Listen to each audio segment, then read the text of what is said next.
Con solo 3 personajes, en un pequeño relato, Katha Upanishad pone al descubierto la actitud egoísta del ser humano, su ignorancia y el rechazo a su propia conciencia. Y además muestra la manera de alcanzar el conocimiento y cuál es el camino que nos libera. El relato comienza con un ser humano que decide la entrega de todas sus riquezas a los sabios sacerdotes del templo, un acto al que se llama sacrificio o una ofrenda realizada como muestra de nuestro desapego. Pero este sacrificio a veces se realiza con la intención de obtener otros beneficios, como que nos vaya mejor en la vida o que no nos falten bienes, salud o placeres, lo que convertiría la ofrenda en un trueque o comercio. Este personaje del Katha Upanishad se llama Vajasravas, y ya veremos por qué es importante su nombre.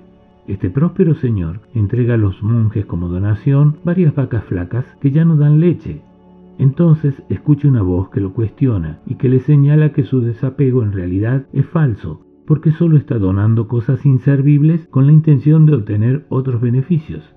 En el cuento la voz es personificada como su hijo, Nachiketas, que es un nombre compuesto de varias palabras que se puede traducir como el que nunca decae, que no perece.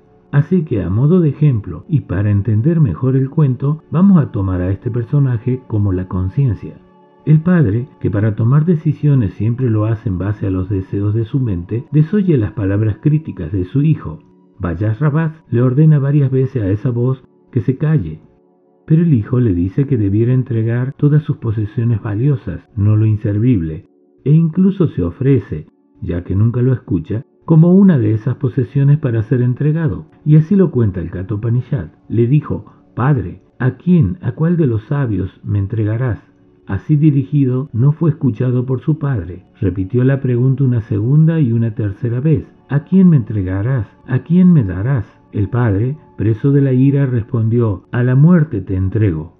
Nachiketas reflexiona: entre muchos yo soy el primero, o entre muchos soy el medio, pero ciertamente nunca soy el último. ¿Con qué propósito hoy mi padre me entrega a llama? Adi Shankara dice que esta reflexión del hijo significa: siendo yo una parte suya de tan buenas cualidades, ¿por qué y con qué propósito me envía al Dios de la vida y la muerte?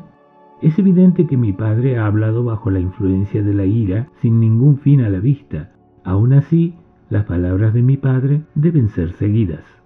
Nachiketas dijo a su padre: mira hacia atrás y mira cómo fue con aquellos que vinieron antes que nosotros.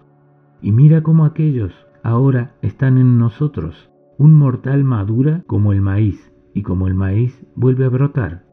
El hijo, que como veremos tiene grandes conocimientos, le estaba pidiendo al padre que recuerde y reflexione cómo se comportaron sus antepasados. Adi Shankara así lo comenta: ved también cómo se comportan ahora los buenos hombres. ¿Qué se gana quebrantando la palabra de uno, viendo que el hombre decae y muere como el maíz y vuelve a nacer como el maíz en este mundo transitorio de los seres humanos?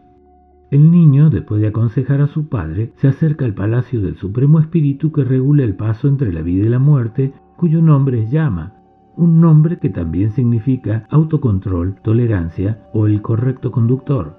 Yama es quien hace de nexo con el más alto cielo, y al parecer estaba muy ocupado. Entonces, Nachiketas se sienta a esperar durante 3 días. Cuando Yama regresa, se siente culpable por no haber estado disponible y, acongojado por el aspecto abandonado del niño, le concede 3 deseos para compensar su falta. Nachiketas dijo: oh Yama, primero deseo que mi padre esté tranquilo, alegre y libre de ir hacia mí, que me reconozca y que escuche su voz, y me salude cuando haya sido enviado a casa por vosotros. Este deseo lo elijo como el primero de los 3 dones. El primer deseo entonces le fue concedido. Nachiketas muestra nuevamente que no es un niño común, sino que posee gran conocimiento, y así se dirige al dios Yama.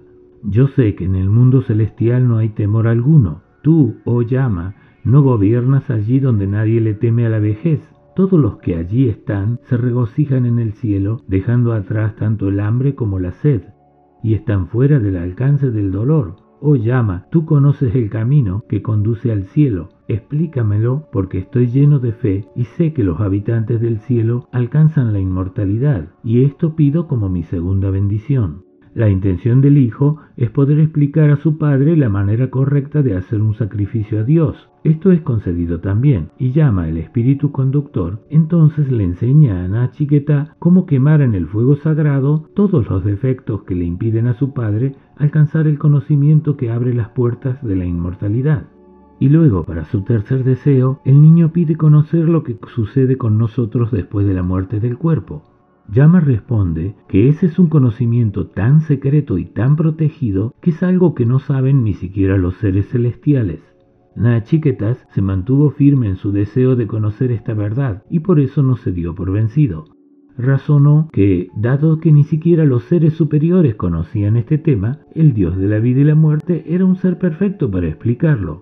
Yama tampoco se dio por vencido. Trató de tentar a Nachiketas con elefantes, oro, espectáculos, un reino y una larga y próspera vida, pero Nachiketas era un alma despierta. Él sabía que todos los tesoros del mundo son impermanentes y solo agotan el vigor de uno, y finalmente lo mismo se llega a la vejez.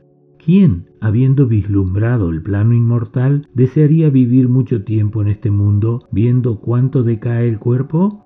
Puedes quedarte con estos carruajes, estas muchachas que cantan y bailan.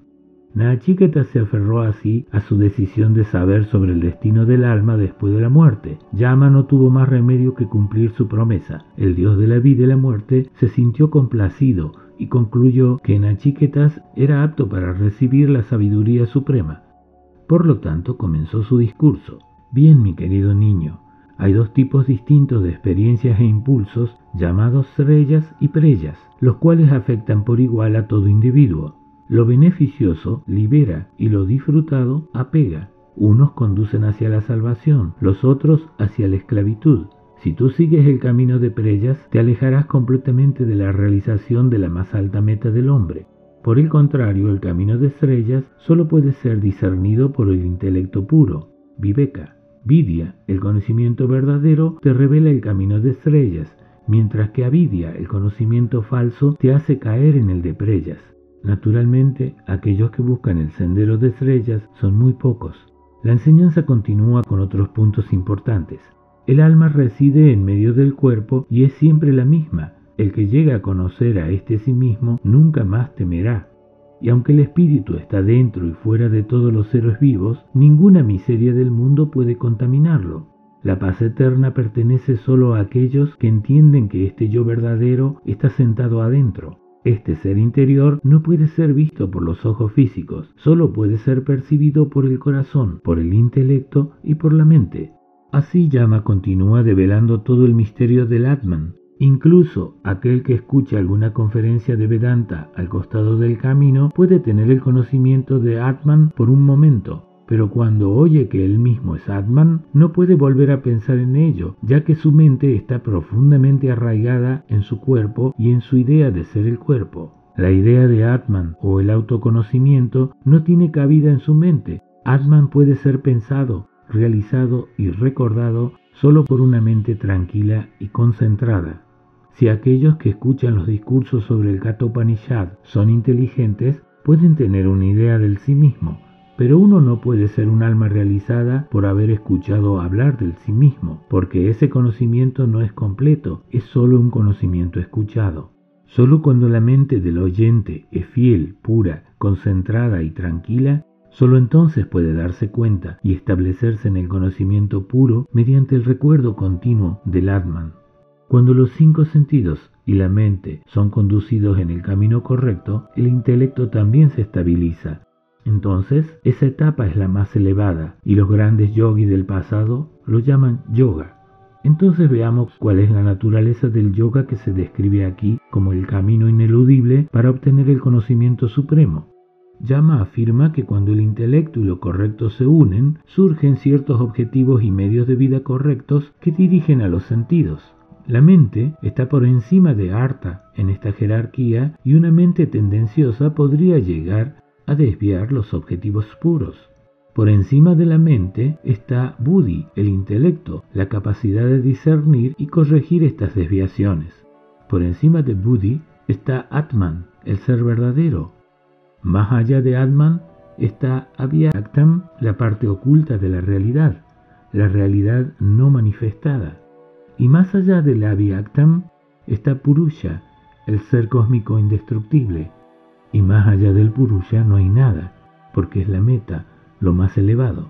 En un nivel básico de la vida del ser humano, la interacción que sucede entre los objetivos y los sentidos pueden contaminar las acciones del individuo con apegos.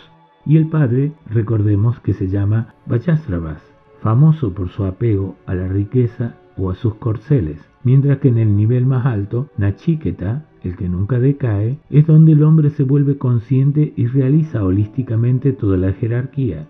Y a continuación Yama explica por qué los seres humanos podemos tardar en reconocer a Dios en nosotros. Describe al eterno árbol, Ashvata, un árbol cuyas raíces están en el cielo y sus ramas en la tierra. Unas ramas están inmersas en la materia y los 5 elementos, y otras ramas se impregnan de sensaciones, amores, odios, o la tendencia a la virtud y el vicio. Este árbol del samsara, la ilusión, es un cuerpo que conecta con todos los puntos fuertes y débiles de la naturaleza humana, el impulso a la evolución y la involución, la gratificación de los sentidos o la realización de Dios. El ser humano, inducido por la alegría y el dolor, sufre la felicidad y la miseria de los seres vivos, y esto solo puede ser superado por la realización del Paramatman, probada por el Vedanta. Aquello que es la raíz de este árbol Ashvata es en verdad pura, brillante, es decir, resplandeciente, es la inteligencia de Atman. Eso en verdad es Brahman. Y su savia recorre el tronco y nutre a la semilla que guarda en su interior el Atman, su verdadera realidad. Tal autorrealización no es para distraídos según Kathopanishad.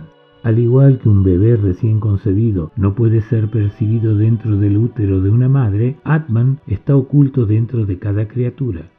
Aquel que se complace siempre en acciones egoístas y deseando varios placeres no tiene una mente concentrada, no puede alcanzar Atman a través del conocimiento.